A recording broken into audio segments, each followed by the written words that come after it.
It was early in the morning when Leslie awoke to the chirping of the birds, their singing a sign that everything was fine. Leslie was a sphinx, a very fancy breed of cat who had no fur, but that only made her even fancier in Leslie's opinion. The forest where she lived could get a bit chilly, so Leslie usually wore a bobble hat, woolly jumper, and wellies. She lived in the hollow of a tree, decorated with beautiful furniture and exquisite wallpaper. She gazed out her window at the birds singing. She could see Holly, a fabulous hummingbird with glittering feathers, August, a large crow who was obsessed with eating worms, a bright yellow seagull called Ian, a waterfowl, and a little robin redbreast. Leslie jumped out of bed and got ready to meet her business partner and best friend Jim. Jim was a career-driven fox who ran the market stalls he and Leslie owned. They employed mice to forage for any treasure the humans left behind in the forest: cutlery, picnic blankets, items of jewellery, the occasional pair of gloves, and would sell them on for a profit at the market. Business was booming. Leslie leapt down the side of the trunk and ran to Jim, who was already waiting patiently, cup of nettle tea in hand. "Good afternoon," said Jim, as he began walking towards the market. Leslie rolled her eyes. Jim was always trying to make her feel guilty about being late, but it wasn't her fault if she enjoyed a cat nap or two.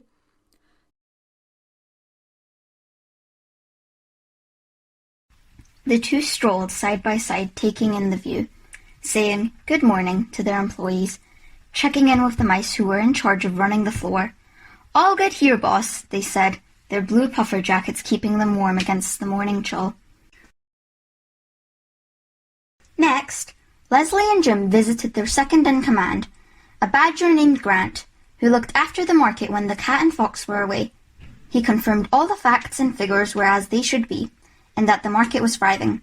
"Glad to hear it," Leslie said, and Fox agreed with a small nod of the head. "Now, let's have lunch." This was a typical day for Leslie. Life was good. Life was calm. Until... "Help! Help!" a small voice shouted from the trees. Leslie and Jim went to investigate.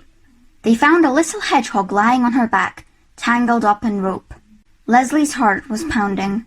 Jim was calm. The hedgehog explained she had been trying to find any objects left behind by a Girl Scout group who had been camping the week before, when all of a sudden she found her feet tangled up in a rope used to hold down their tent. The more she tried to free herself, the more she got tangled up. Leslie didn't know what to do. She stood motionless, panicked at the sight of the flailing hedgehog. Jim, on the other hand, calmly moved towards the hedgehog, calmly bent down, and untied the rope. "Thank you," the hedgehog exclaimed before scurrying off home. Leslie and Jim, feeling relieved, strolled back through the forest towards the market. That relief didn't last long, though, as just as they came to the break in the trees, Grant the badger emerged in a flap. "The market, it's overflowing!" They moved towards their market. The badger was right. It was a complete mess. According to the janitor, a mole named Henry, a large group of humans had thrown a party on their last night of camping and had left all their litter behind. This infuriated Leslie, who began pacing around the market, huffing and complaining and generally being of no use at all. Jim, however, took a deep breath and made a plan. He assigned jobs to each of the animals. Jim picked up a brush and handed it to Leslie. "Sweep," he said. Leslie had been too busy being angry that he hadn't actually helped in any way at all. Jim got his own brush and got to tidying. All the animals worked tirelessly until the market was looking spick and span. Jim congratulated everyone and sent them home. An exhausted-looking Leslie looked at Jim. "How did you manage that? Everything looked terrible. I didn't know how we'd ever fix it." Jim smiled. "Things go wrong, but that's okay. What matters is how we deal with it." Leslie nodded. "I think we deserve to go home too now, don't you?" "Absolutely," said Jim. "See you in the morning," sighed Leslie happily. "Don't be late," Jim winked. That night the animals slept soundly, especially Leslie, who had learned that it's okay to fail, but we can succeed if we keep on trying.